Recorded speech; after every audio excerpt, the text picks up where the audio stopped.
Muito boa tarde para vocês, sejam muito bem-vindos aqui na nossa TV Unisantos, canal 40.1 no aberto, para toda a Baixada Santista, no canal 12 da NET e também no site tvunisantos.com.br, onde você pode acompanhar a programação do canal ao vivo, onde você estiver. E claro, né, o nosso Cidades em Debate no nosso canal do YouTube, ao vivo agora também, é só adicionar lá Cidades em Debate, né? E claro, dê aquele sininho, dê aquele joinha, siga a gente no canal e espalha bastante, porque a gente depende disso também, tá certo? Bom, vamos começar aqui a nossa programação. Hoje, sexta-feira, né? Até que enfim é sexta-feira. Hoje, sexta-feira, dia 20 de agosto. Hoje comemora-se o Dia do Maçom, Dia do Papeleiro, Dia do Vizinho, né? Olha aí que legal. Então, parabéns aí aos vizinhos, ao papeleiro e também aos maçons. Bom, e tem aqui também o nosso boletim da Covid na cidade de Santos. O número de pessoas internadas na rede de saúde de Santos se manteve em 150. E destas, 85 pessoas são de Santos e 65 de outros municípios. Houve também um pequeno aumento no número de internados nos leitos de unidade de terapia intensiva, as UTIs, voltado para os casos mais graves, de 90 para 91, né? Não, ou melhor, de 90 para 91, é isso mesmo. Então teve uma alta de 1,1%. E desses, 48 são de Santos e 43 de outras cidades. E a gente sempre ressalta aqui também esse site, que é muito importante para você ficar por dentro do que acontece, né? Tem todos os dados lá, tem dicas, tudo sobre a Covid. É o santos.sp.gov.br/saúde/dados coronavírus. Bom, vamos chamar aqui o nosso convidado de hoje, né? Os nossos convidados. Vamos dar aqui uma boa tarde para nossa querida Paula Ravanelli, primeiras damas, né, Paula? Ela que é procuradora da cidade de Cubatão, advogada, já uma conhecida aqui do pessoal também do nosso Cidades em Debate. Seja bem-vinda, Paula. Boa tarde. Ao microfone, Paula. Isso mesmo. Muito obrigada, Santiago. É um prazer estar com você aqui novamente no seu programa, sempre com convidados assim tão inteligentes, né, que aportam sempre questões muito interessantes para que a gente possa fazer esse diálogo democrático sobre o que acontece na nossa região, mas também no nosso país, né? Porque a gente não pode estar desconectado de tudo que está acontecendo no mundo, inclusive. Principalmente, né? Inclusive, dia desses, Paulo, acho que foi no dia de ontem, nós até comentamos aí sobre o que está acontecendo no Afeganistão, né? Até uma questão que está preocupando muito o mundo, até em questão da mulher, que eu sei que você lida com esse tema também, né? E como as mulheres sofrem lá. E depois de 20 anos de liberdade, agora eu fico imaginando essas mulheres que sentiram o gosto da vida, né? Terem que retroagir, né? Deve ser muito complicado isso, né, Paula? É um tema que... É muito triste, né, ver esse tipo de retrocesso no mundo. Eu espero, eu já tenho visto campanhas, né, pela internet, no sentido da preservação dos direitos dessas mulheres, e eu espero que o mundo se sensibilize, né, e que possa apoiar, para que sejam garantidos, né, a gente respeita, né, a soberania de cada país, né, cada país tem suas decisões, são construídas de forma democrática, ainda que a gente tenha críticas, né? Acho que a gente tem que respeitar a soberania de cada país, mas os direitos humanos são valores, né, da humanidade, né? Então eles independem do país que você está e, portanto, o direito das mulheres faz parte desse rol de direitos humanos e eu espero que o mundo se una, né, e possa garantir a preservação desses direitos por lá também, né, em todo o Oriente do nosso Eu até planeta. chamei a atenção aqui, já que nós temos o G8, seria uma boa hora desse G8, que são os 8 países mais, vamos dizer assim, mais ricos do mundo, né? Os Sim. líderes mundiais, que eles agissem em conjunto, né, quanto a isso. Têm, né? Eles né? têm Uma obrigação, né? para garantir esse tipo de intervenção, né, política, no sentido de amenizar e garantir direitos para toda a população. Tá certo. E conosco também o nosso querido Marcelo Rocha, ele que é o contador na cidade de São Vicente. Não é contador de história não, é contador de números e é muito bom, hein? Negócio de imposto de renda, aquele negócio de, como é que é? Juros, né, Marcelinho? Inflação. Boa tarde, seja bem-vindo mais uma vez. Olha o microfone, Marcelinho. Boa tarde, Santiago. Sextou, né? Boa tarde, doutora Paula, Leandro, todos os amigos que estão aqui nos vendo e ouvindo. É sempre um prazer estar aqui com vocês, debatendo temas importantes, com pessoas inteligentes e, obviamente, colocando o nosso posicionamento de maneira bem democrática, né? E tentando aí ajudar a comunidade a passar por esse momento, né, com mais leveza, né? Então, vamos em frente. Muito obrigado pelo convite. Eu que agradeço, hein, Marcelinho. E você está vendo o mundo meio conturbado também, independente do que está acontecendo no Afeganistão ou não? Olha, realmente o mundo anda meio conturbado, né? A doutora Paula já falou muito bem, né? A gente tem que respeitar a soberania dos povos aí e tal, mas a gente começa a ver algumas ações que realmente deixam a gente de cabelo em pé aqui, né? Vamos torcer para que o bom senso prevaleça, o respeito prevaleça, né? E a dignidade, né, para todos, seja aí a prioridade em todas as nações. Nem sempre é possível, mas não custa a gente fazer o nosso voto de esperança e fé que isso aconteça. Tá certo. E conosco também, ele que é um representante e cofundador do Acrox Bank, que é um banco digital, novinho, cheirando a carro zero, que já tá subindo feito foguete, que eu tô sabendo aí, Leandrão. Leandro Lopes, seja bem-vindo mais uma vez. Tudo bom, Leandro? Boa tarde, Santiago. Boa tarde aos amigos da mesa.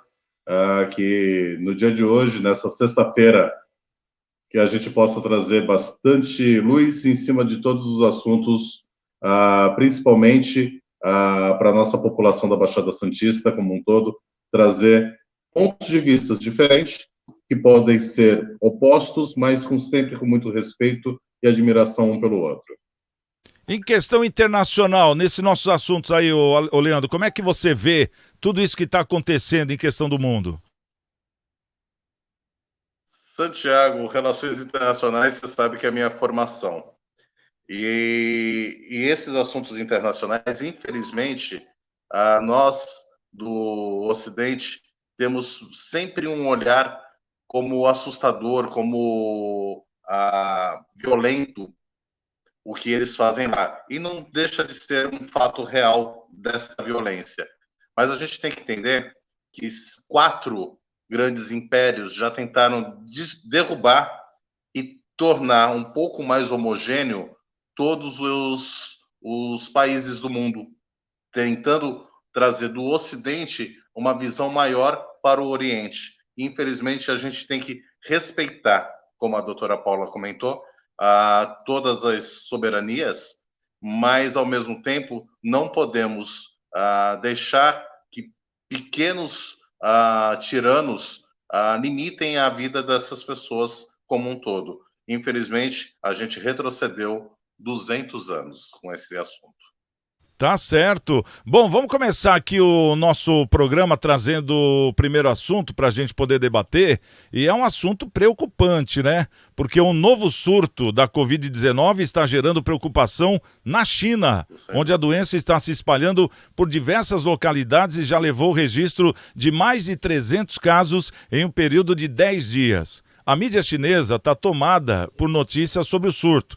Os governos locais já estão adotando medidas restritivas, como a limitação a viagens internas. O país também está intensificando a testagem de milhões de pessoas. Acredita-se que a variante Delta, essa variante nova, altamente contagiosa, esteja por trás dessa retomada da Covid no país. E não se sabe ao certo quantas pessoas foram totalmente vacinadas, mas o governo chinês diz que mais de 1 bilhão e 600 milhões de doses foram aplicadas até agora. Os Estados Unidos, por outro lado, registraram mais de 1.000 mortes por Covid-19 na última terça-feira, o que corresponde a cerca de 42 mortes por hora, de acordo com o levantamento da Reuters, conforme a variante Delta continua devastando partes do país que tem baixas taxas de vacinação. Além desse problema com a Covid, em Hong Kong, o fechamento de um terminal no terceiro porto de containers mais movimentado do mundo é o mais novo sinal de que uma crise no abastecimento mundial e de transporte marítimo pode ocorrer. Segundo projeção também no Brasil, São Paulo deve sofrer explosão de casos da variante Delta em setembro. E parece que no Rio de Janeiro, né, Marcelinho, isso aí já está acontecendo. Como é que você vê isso, Marcelo, esse novo surto da doença, parece que vindo com mais força? Pois é, Santiago. Eu estava até ouvi uma entrevista hoje, para a gente ter ideia, né? A Covid, ela tem mais de 20 mil mutações já, né? As que têm mais destaque, que é a Delta, P1, né? A Gama, enfim, essas aí que tem uma ação mais forte aqui no Brasil e também no mundo, estão começando a chegar com bastante energia. E a vacinação, ela acaba amenizando o dano para quem se contamina, né, com a Covid. Só que no Rio de Janeiro, tá, os meios de saúde, né, os hospitais e tudo mais, já estão entrando em colapso. Eles estão tendo até que abrir novos leitos para atendimento Covid, né? Então, obviamente, a gente tem que ter muita atenção. Não podemos mais fazer medidas de lockdown, essas coisas assim, sem antes tomar as medidas de precaução que todos nós temos que ter, né? Mas é um ponto de alerta que a gente tem que ficar muito atento, porque essa nova variante, ela é altamente contagiosa, né? E está atuando com bastante energia, principalmente em pessoas que tenham aí comorbidade e tudo mais. Vamos acompanhar aí os indicadores nos próximos dias, né? Que dependendo de como fica, é um bom sinalizador para ver o que vem pela frente, né? Esperamos que com a vacinação em massa, agora abrindo para os jovens, para as crianças, né? Todo esse efeito aí se amenize e a gente torça para que isso não chegue aí a decisão dos nossos governantes de tomar aí medidas extremas, né? Vamos torcer. E se a China já está tendo problema, Santiago, imagine nós aqui, né? Que a China é um país fechado e tudo mais, né? As informações não saem de lá com tanta transparência, né? Então a gente deve realmente ficar muito preocupado, né? Por conta de tudo isso que está acontecendo. Temos exemplo dos Estados Unidos também, que teve um aumento de casos, e por aí vai. Então vamos ficar atentos, vamos nos preservar, né? Álcool em gel, máscara, evitar aí aglomeração, tudo, e vamos tentar se livrar desse vírus aí. Quem já teve sabe como é e não quer pegar de novo. Nem falei, né, Marcelinho? O Marcelinho passou por maus bocados aí, né? Ficamos sabendo, né, Marcelo? Foi complicado, né? Mas agora, graças a Deus, tá aqui com a gente. Mas, doutora Paula, a gente passou por um surto tremendo aí, né? Essa que é a grande verdade. O Brasil todo, como o mundo todo. E agora que o governador liberou, né, o negócio do horário, que o pessoal estava esperando há tanto tempo, aí no outro dia já chega uma notícia dessa. De causar espanto, não é não, doutora Paula?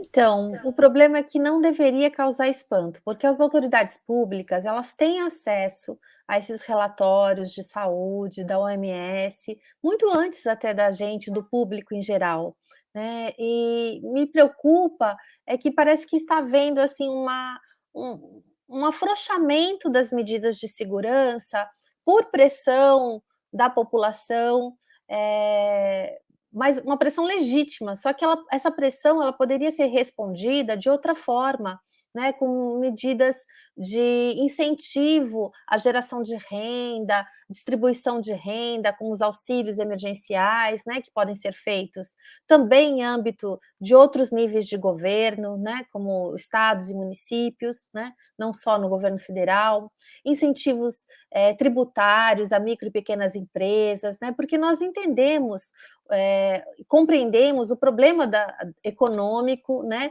a necessidade de manter a economia aquecida para garantir os empregos, né, garantir a renda e a própria comida da população, porque tem muita gente já passando fome, né? As últimas estatísticas que eu li do próprio governo federal indicavam que 10% da nossa população está vivendo abaixo da linha da pobreza, ou seja, vivendo com menos de R$ 162 mês. Uma família. Então, isso não é suficiente nem para se alimentar. Então, mas isso não pode ser a justificativa para tudo voltar ao normal, né? Eu ainda não tive Covid, tenho, assim, redobrado meus cuidados, isso é cansativo, né? Eu falo agora para os nossos ouvintes, eu sei, né? A gente ir às compras, limpar as compras, né? Trocar as roupas quando sai de casa, procurar sair o menos possível de casa, né? Mas isso ainda é muito importante que essas medidas sejam tomadas para que a gente possa evitar essa disseminação, né, cada vez mais agressiva em razão das diversas variantes aí do vírus, como o Marcelo nos explicou bem. Então eu vejo, não vejo com bons olhos esse afrouxamento das medidas de segurança por parte do governo estadual, né, que acaba também incentivando os municípios a terem a mesma atitude, a volta às escolas, né? Acho que foi ontem mesmo a Associação dos Professores Estaduais conseguiu uma liminar, né? Que garante que apenas os professores imunizados possam ser convocados para as aulas presenciais. Eu acho que isso é o óbvio, né? Primeiro, o governo tem que fazer a sua lição de casa, que é imunizar a população, garantir até essas medidas comunitárias, que eu acho que são muito mais eficientes, sabe? De testagem em massa, né? De isolamento das pessoas doentes, porque muitos dos casos podem não se agravar se você tiver medidas preventivas, né? De atuação sobre a doença ainda, né, antes que ela se agrave e comprometa, né, outras comorbidades, né, que a pessoa já tenha. Porque aí, inclusive, fica muito mais caro para o poder público, né? Até do ponto de vista econômico, é muito melhor para o poder público que ele trabalhe de forma preventiva, né, com campanhas educativas, né? Eu não vejo mais a propaganda, né? A gente tem que retomar, a propaganda tem que ser constante, tem que ser diária, né? Porque nós estamos trabalhando com a mudança de comportamento da população. E isso não vai poder mudar a tão curto prazo. Eu acho que já temos indícios, né, de que essa crise sanitária ela vai ser renovada por outros motivos. Então, a gente tem que repensar mesmo o nosso modo de vida para que ele seja cada vez menos agressivo ao meio ambiente, porque, ao fim e ao cabo, né, o que gerou esse tipo de vírus, essa contaminação no planeta, foi a nossa relação predatória com o meio ambiente, né? Tá certo. Ô, Leandro, a gente vê que além dessa Covid, dessa variante Delta, tem também uma outra preocupação vindo da China, que o terceiro maior porto do mundo, né, tá fechado justamente por causa dessa variante. O pessoal está fazendo uma espécie de lockdown, quer dizer, não é que está fechado, é que ele está trabalhando de uma maneira bem lenta mesmo, né? Então está acumulando muitos contêineres, muitas mercadorias e não está saindo para o mundo. Até os navios também estão lá em congestionamento, vamos dizer assim, né? Para fazer um comparativo, assim, para ficar bem mais didático. Agora eu pergunto para você, a Europa já está sentindo, inclusive estão falando que o Natal já está meio que comprometido, se continuar assim. Como é que você vê esse engarrafamento de navio que parece que está pior do que aquele do Canal de Suez? Ô, Leandro, você que é da área das relações internacionais.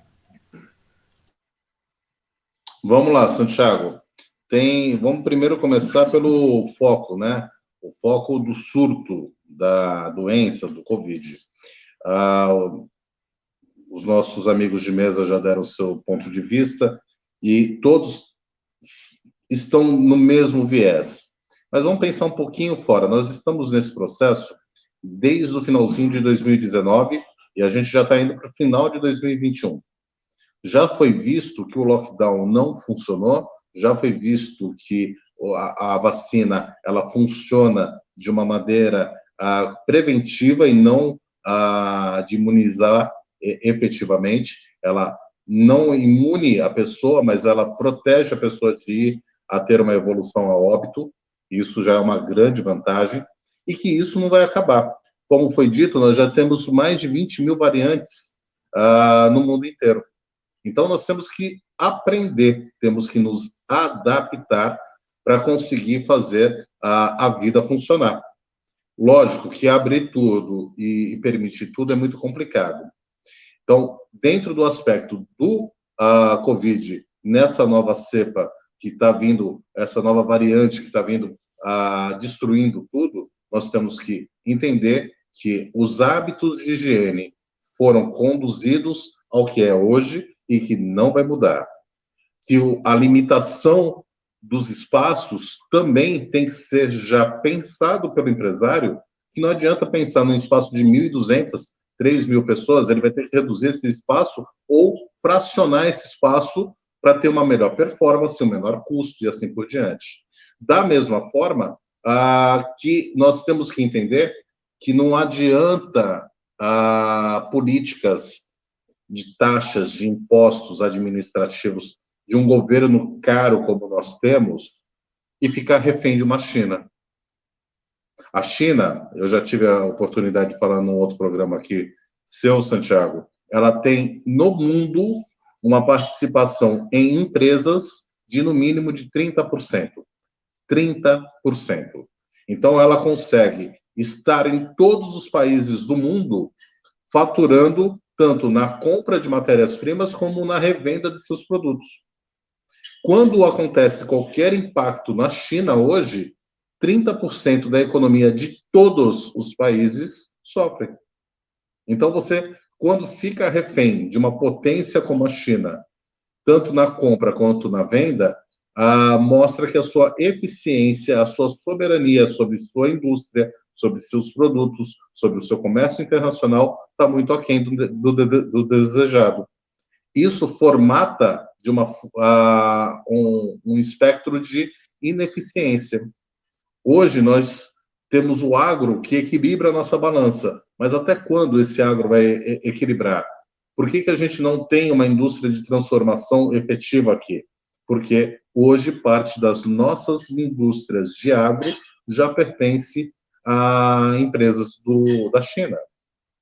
Já pertence à transformação em outros países. Então, você pega uma Nike, uma grande marca americana, onde que o capital financeiro dele fica no Panamá, por incentivos fiscais, a produção dele fica na Índia e na China, e a comercialização fica nos Estados Unidos, para distribuição mundial. Então, assim, as empresas vão ter que entender que, se elas não fracionarem o seu mecanismo de trabalho, ela não vai ter eficiência e vai ficar refém sempre desses tipos de oscilação de mercado.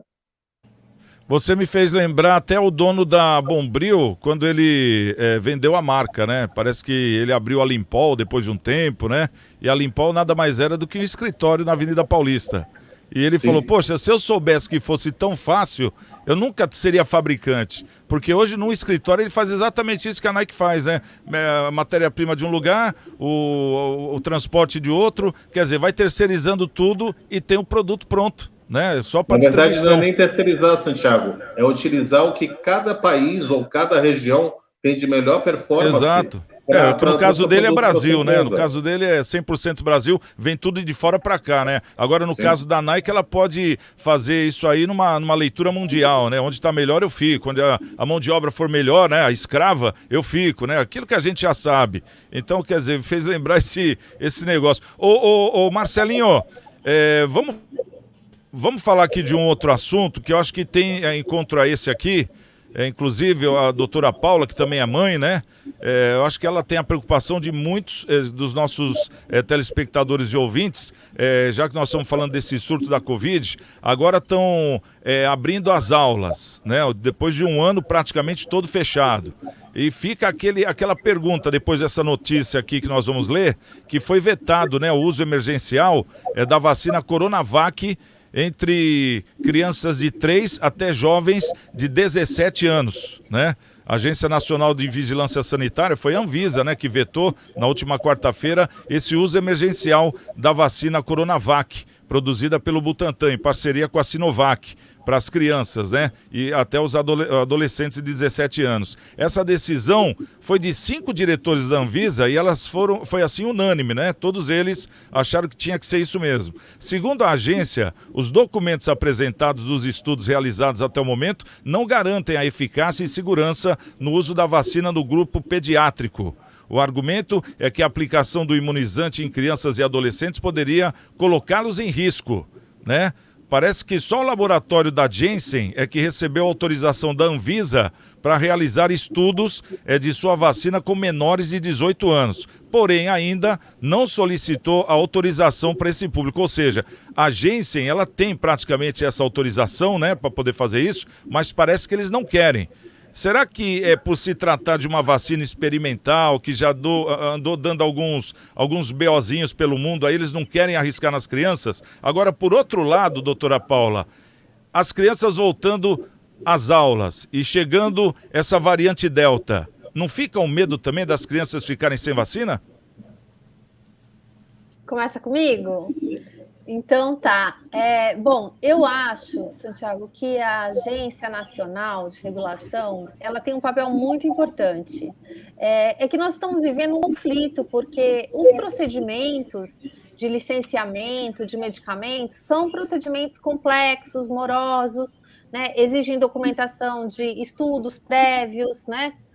Com amostras, né, adequadas. Então, eu não acho que seja nenhum tipo de deficiência das vacinas. É que, em razão da pressa com a qual elas foram feitas, elas não foram, né, testadas rigorosamente com grupos dessa faixa etária, né? E, portanto, então não há como demonstrar à agência reguladora a eficiência dessas vacinas em razão. Isso não quer dizer que elas não sejam eficientes, só que elas não conseguem demonstrar isso. Então, o que está havendo hoje é um embate, né? Como você desburocratiza esse processo de licenciamento sem colocar em risco, claro, a saúde pública, né? A saúde da nossa população. Então, eu acredito muito, eu sou servidora pública, né? Eu tenho a boca torta, né? Então, assim, eu acredito muito ainda, né, nas instituições públicas, né? Acho que nós não podemos prescindir, né, de uma agência reguladora que faça essa fiscalização, porque na medida que a gente abre mão dessa fiscalização, dessa atuação regulatória, a gente vai dar na mão das empresas, e as empresas são interessadas nela, no lucro dela, legitimamente, não tenho nada contra as empresas, mas elas, né, vão perseguir os seus interesses econômicos, e a gente precisa de uma intervenção do Estado, né, para garantir o interesse público, que nem sempre, né, o interesse, nem sempre é contra o interesse econômico, mas nem sempre também é a favor, né? É uma coisa que tem que ser analisada caso a caso, né? Então, eu acho que é só uma questão de tempo, né, para que essas empresas possam demonstrar, né, a eficácia junto a essas faixas etárias mais baixas, né, menores, para que a gente possa garantir a utilização, né, das vacinas que foram usadas. E lamento um pouco que, às vezes, esse processo, que deveria ser exclusivamente técnico, ele é muito influenciado pela política. Então, eu vou lembrar, há pouco tempo, o esforço dos governadores do Nordeste em comprar, né, a vacina. Eles conseguiram comprar doses da Sputnik, né, que era uma vacina dentro de um consórcio russo, né? E houve uma demora, assim, sem justificativa da Anvisa, né, em legalizar a tempo da entrega dessas vacinas.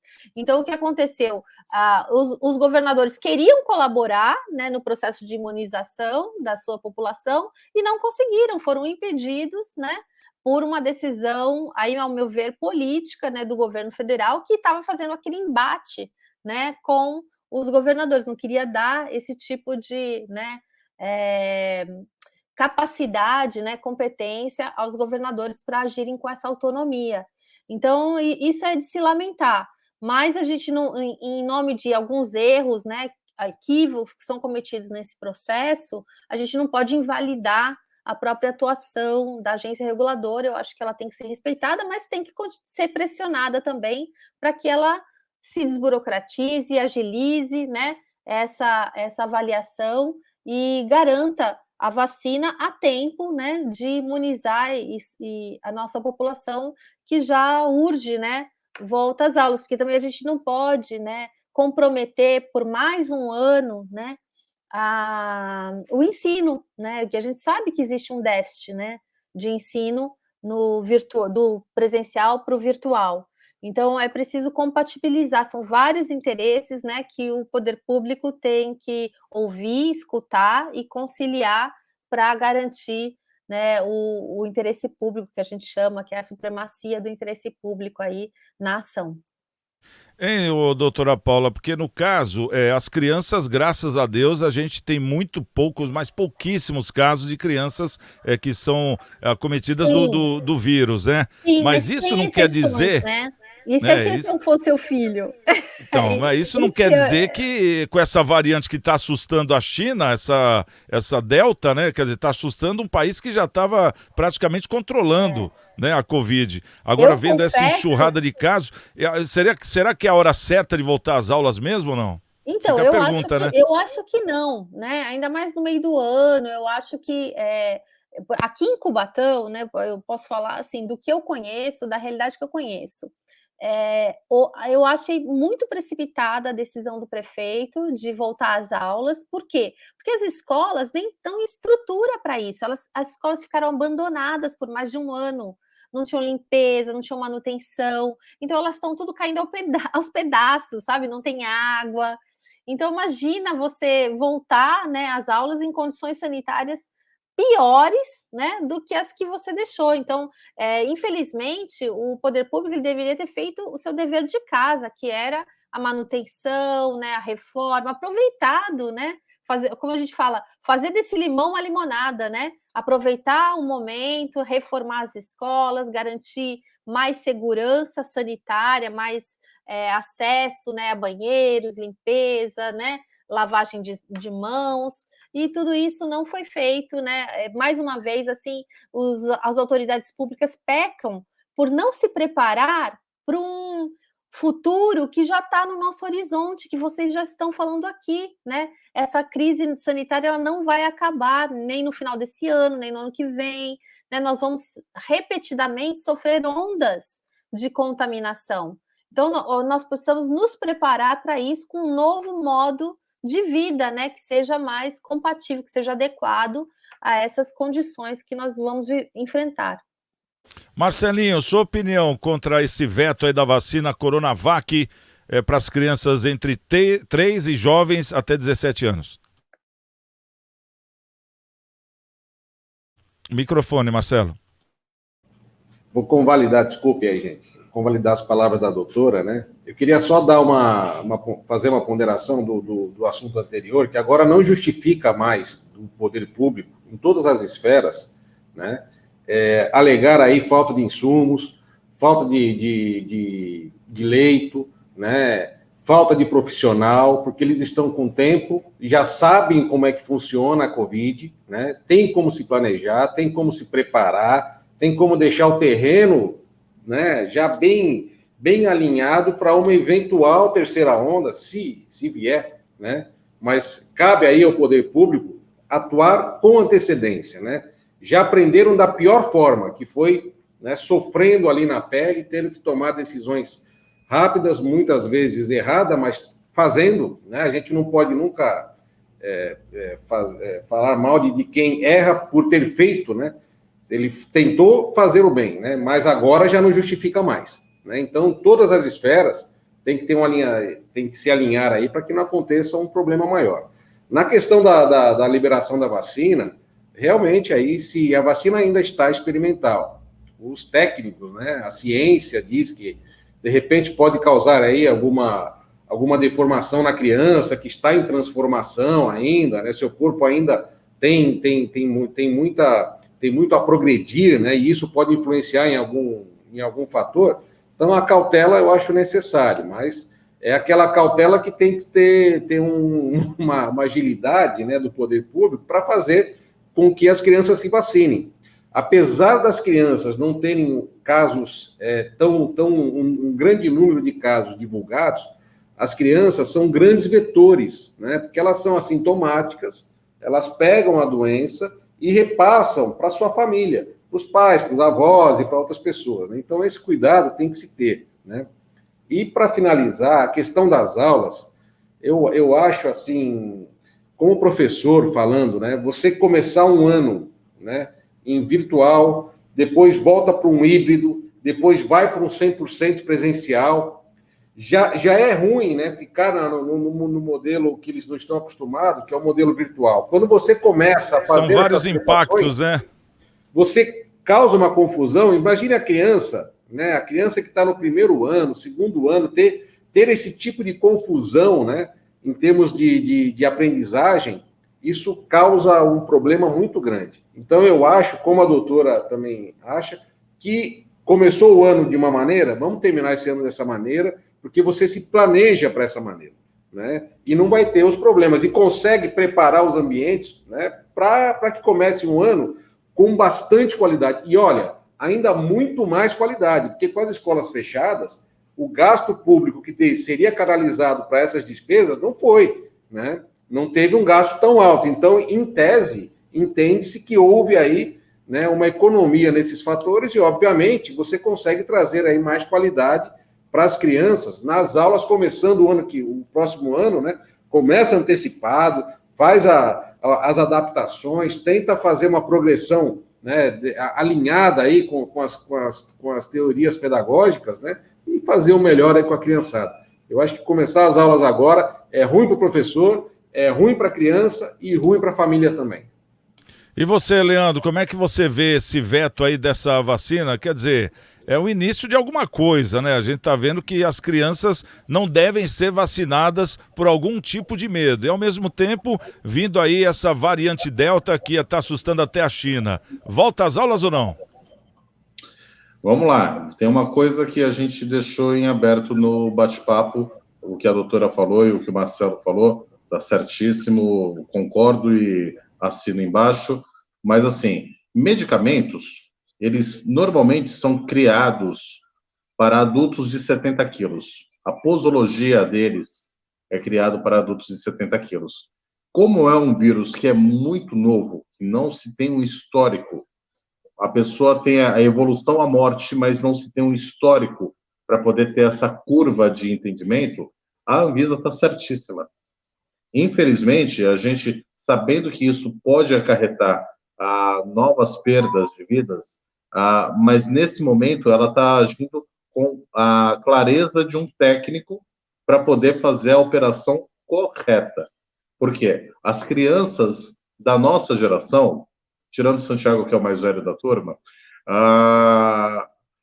as crianças da nossa geração, elas tiveram uma vida em rua. E essa vida em rua trouxe para a nossa geração vários anticorpos, uma resistência natural. A geração de até 20 anos já vem de uma geração da informatização. Já vem de uma geração onde a crise para a classe muito pobre mantinha longe as pessoas em comunidades, e essas comunidades com pouca interação de rua, as pessoas de classe média e alta vivendo isolados em condomínios fechados atrás de celulares. Então, a característica de imunização e de defesa pessoal do organismo desta geração é muito menor do que a nossa. E isso, você faz a posologia de 70 quilos e você faz a imunidade natural. Então, são dois elementos que, se a Anvisa não for criteriosa nesse momento, ela vai assinar um atestado de muitos óbitos em conjunto, como corresponsável. Infelizmente, nós temos que dar esse tempo e esse voto de confiança, porque é uma das agências mais sérias que se tem no mercado. Referente à aula, como o comentário anterior, nós já estamos vivendo isso há quase 2 anos. Se a gente não aprendeu o que é para fazer, a gente está discutindo o nada, está discutindo o vento. Então, nós temos que entender que o formato educacional ele tem que ser transformado. Ele vai ser digital, querendo ou não.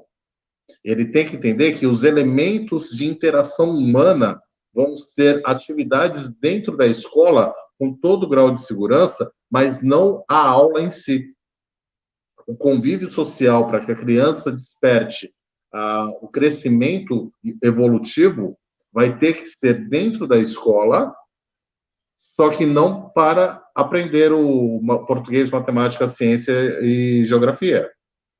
Ela vai ter que aprender isso no digital. Então, os professores vão ter que ser capacitados a isso, as ferramentas do governo vai ter que ser aprimoradas para isso, para que a gente consiga, de uma forma clara e objetiva, trazer o digital para o dia a dia de toda a população.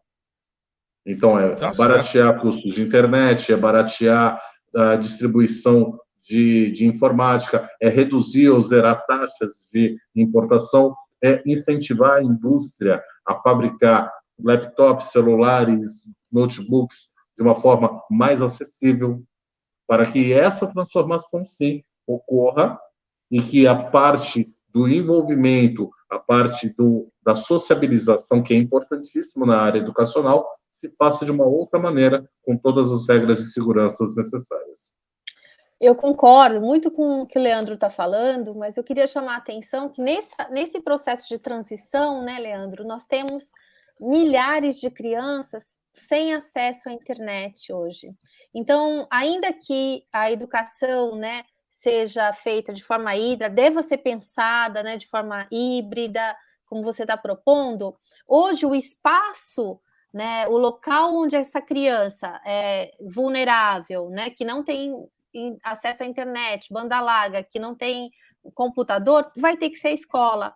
Então, a escola tem que ser equipada, né, até para permitir que a criança tenha contato com esse tipo de equipamento, né, que possa estar em laboratórios, que possa assistir às aulas online, mas a gente vai ter que adaptar espaços públicos para atender essa desigualdade social que nós vivemos aqui no Brasil, porque a gente não pode pensar a política para os nossos filhos, né, que são privilegiados, a gente tem que pensar a política pública para a grande maioria da população, que é essa população desassistida, né, que vive em condições mais vulneráveis, né, possíveis, em situações subhumanas mesmo, muitas vezes. E é por isso que eu falo, a visão política deste momento, doutora Paula, ela tem que ser para fomentar recursos. Eu tive a chance de visitar 25 dos 27 estados do país, e não somente as capitais e cidades bem afastadas. E todas elas têm sinal de internet. Fraco ou não fraco, todas elas têm. O momento que o recurso que era utilizado somente para a educação, você utiliza com uma infraestrutura municipal, onde a cidade transforma uma internet educacional com senha e login dos alunos de âmbito municipal, e hoje isso é muito simples de ocorrer, não é nada complexo, porque cabeamento já está em todas as cidades, é questão de o ato da infraestrutura ocorrer, o custo dessa infraestrutura acontecer, migrando essa transformação de educação, principalmente no fato de você substituir uma infraestrutura por um livro, você substitui um computador por cadernos, você substitui elementos que todo ano você tem reciclagem desse produto por produtos de uma média duração de 4, 5 anos. Então, você consegue ter um mecanismo, e algumas cidades no interior do Ceará já estão ocorrendo essa adaptação do município ter notebooks ou tablets para os alunos estarem estudando com internet já inclusa no aparelho administrado, esse custo, pelo município. Então, algumas cidades já estão promovendo esse tipo de mudança, e essa mudança, ela tem a coisa boa, que, né, a gente falou outro dia, né, Santiago? São Vicente deu um boom de evolução na questão de vacinação.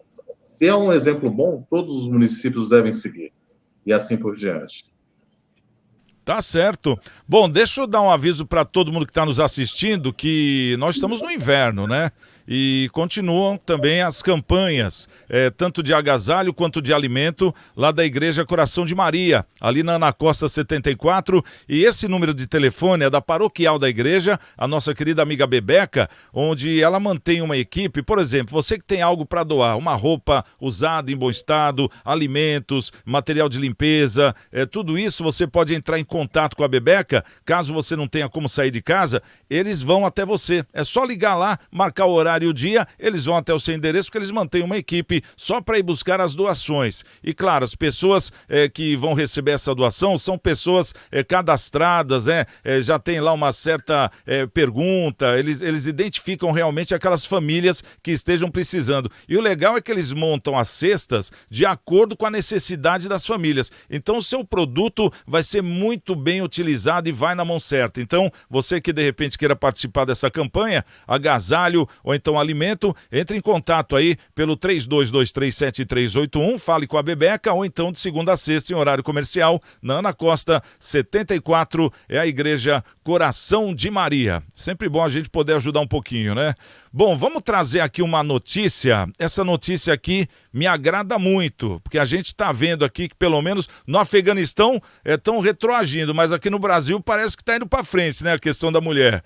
O Senado aprovou nessa última quarta-feira o projeto de lei 1419, que proíbe a aquisição de armas de fogo por quem praticar violência contra mulheres, idosos ou crianças. Esse texto, que altera o Estatuto do Desarmamento, também determina a perda do registro de armas já existentes em nome do agressor e prevê a apreensão imediata de armas de fogo que estejam de posse do agressor, mesmo que elas não tenham sido utilizadas em agressão. Os senadores aprovaram um texto alternativo, um substitutivo, proposto pela senadora Leila Barros ao projeto da senadora Rose de Freitas, e esse projeto foi aprovado por unanimidade e segue agora para análise da Câmara dos Deputados. Atualmente, a Lei Maria da Penha, ela prevê a suspensão, num dos seus quesitos, ela prevê a suspensão da posse ou porte de arma de fogo, mas apenas como medida protetiva, de urgência, e é restringida a atos de violência que ocorram no âmbito familiar. Com o projeto, a medida poderá ser aplicada independentemente de onde ocorra a violência. Isso aí é um passo bem grande, não é não, Paula? O que você vê nessa PL?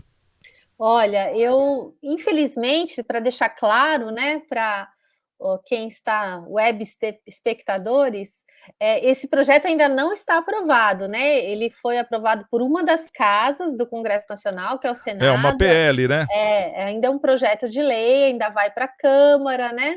E ele pode sofrer alterações lá na Câmara. Se isso acontecer, ele volta ainda para o Senado, né?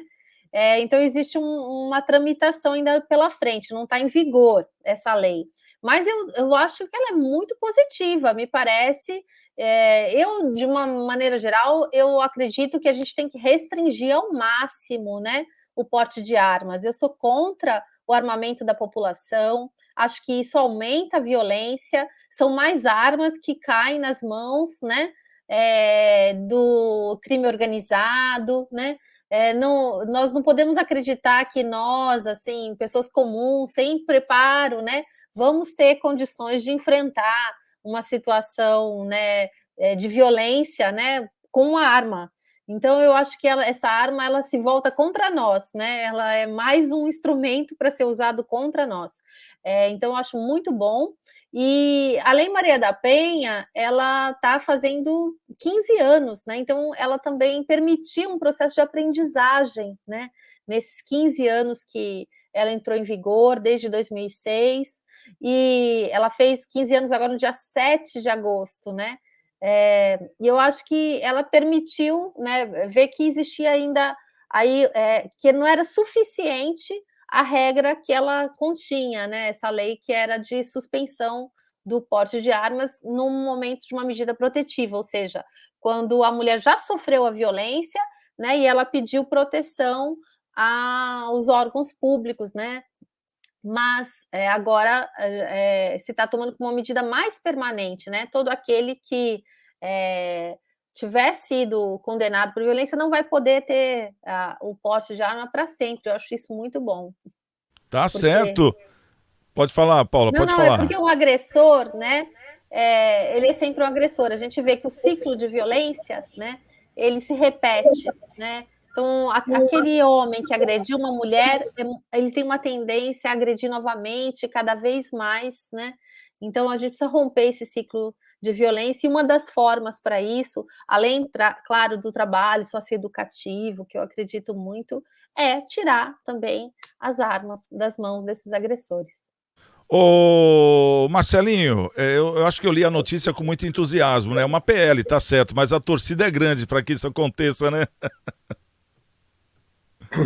Não tenha dúvida, meu irmão, não tenha dúvida. E olha, um agressor, ele dá sinais de que ele é um criminoso, né?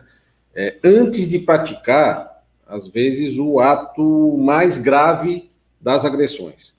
Então, quando a mulher perceber alguma atitude diferente do companheiro, do marido, seja o que for, né? Um xingamento, um grito, alguma coisa assim que vai se tornando constante, de repente uma pegada no braço mais forte, alguma coisa, esses sinais são muito importantes para que a mulher já vá e denuncie, né?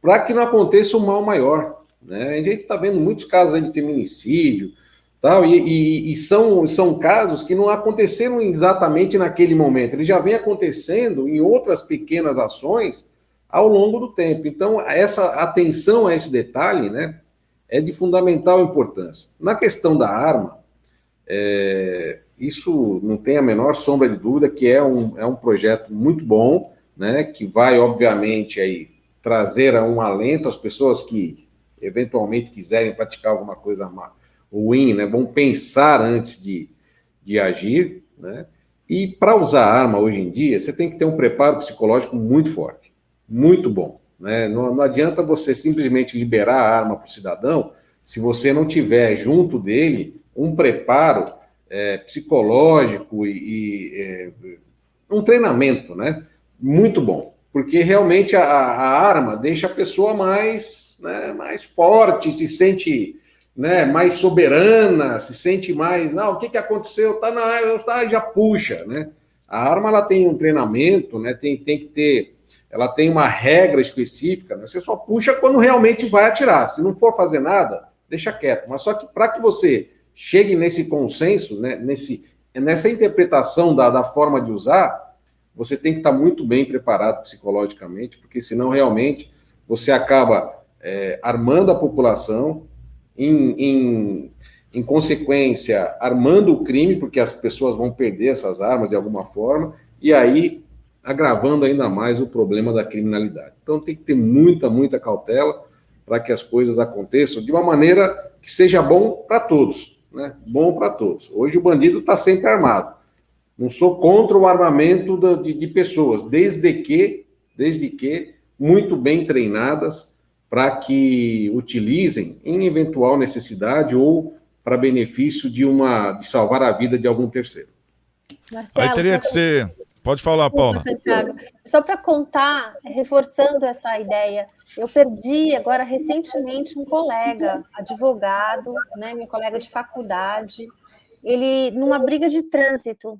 Ele lá aqui em São Paulo, sabe, achou ruim no trânsito, ele saiu do seu carro para argumentar, né, com a pessoa. Quando ele se virou de costas, o cara pegou e atirou nas costas dele. Ele nem percebeu que ele tinha sofrido, entendeu? Essa bala. Ele ainda foi caminhando para o carro e começou a cair. A gente vê as cenas assim, são impactantes, entendeu? Imagina, né? Uma briga de trânsito causar uma morte, uma briga verbal, por quê? Porque a pessoa estava armada. Se ela não tivesse uma arma, isso no máximo teria acontecido era, né, o xingamento entre eles e tudo bem, entendeu? A gente supera, né? Mas uma arma pode trazer consequências, né, que são impossíveis de você recuperar. É incrível essas brigas de trânsito, né? São incríveis porque a pessoa briga naquele momento, se andar mais uma ou duas quadras, nem vai lembrar mais quem é a pessoa. Então isso aí é morrer de graça, né? Bem dizer. Hein, Marcelinho, você ia falar alguma coisa? Não, é só convalidar com a doutora. É lamentável esse caso aí, né, que a doutora citou. Eu acho que até que passou na imprensa, né, doutora? Eu vi algo na imprensa, né? E, assim, as pessoas andam muito intolerantes. Muito. Qualquer coisa é motivo para uma discussão, tal. Então, a sabedoria hoje pede que você se acalme, às vezes deixe uma situação de lado, faz de conta que não ouviu, siga em frente, né? Isso realmente é lamentável, triste, uma vida ceifada aí por um motivo fútil, né? Então, nem tenho como expressar aqui a dor da família, a dor dos amigos nessa situação. Ô, Leandrão, e você, como vê essa PL aí? Gostou? Eu acho que é uma evolução. Toda evolução ela tem que ser respeitada e admirada. A questão da arma, e foi visto que muitos casos de denúncia através da Lei Maria da Penha, o agressor voltava e matava. Então, essa é uma evolução fundamental para essa lei, que teve um apelo social muito forte e teve uma aderência muito grande com a população. A população teve um ganho muito grande com essa lei e utiliza ela de uma maneira muito assertiva. Só que, assim, arma, eu nunca gostei de arma, acho um elemento horrível, mas a arma ela tem que ser vista sempre como um extintor de incêndio. É um instrumento de segurança que tem que ser usado por quem é treinado, e não quer dizer que mesmo a pessoa que seja treinada não fique com sequelas depois. Nenhum bombeiro, quando passa por um grande incêndio, ele sai tranquilo, depois de ver algumas mortes, pessoas carbonizadas e coisas do gênero. Então, assim, não adianta ter todas as regras para você tirar, porque na hora que você tira uma vida em defesa da sua, no primeiro momento, talvez a satisfação de estar preparado. Mas e depois? Como que o psicológico dessa pessoa vai estar? Então, os exames que se pedem para que se tenha o porte de armas, eles têm que ser revistos porque a população, numa grande massa, ela não tem a educação e o coeficiente emocional equilibrado ao ponto de ter o porte de armas. Então, eu vejo uma arma como extintor de incêndio, tem que ser muito bem treinado.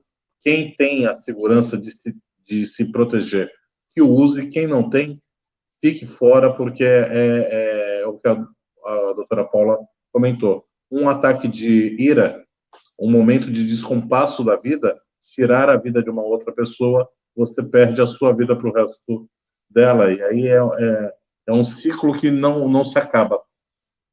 Então, é importante essa evolução também nas regras para tirar o porte de arma.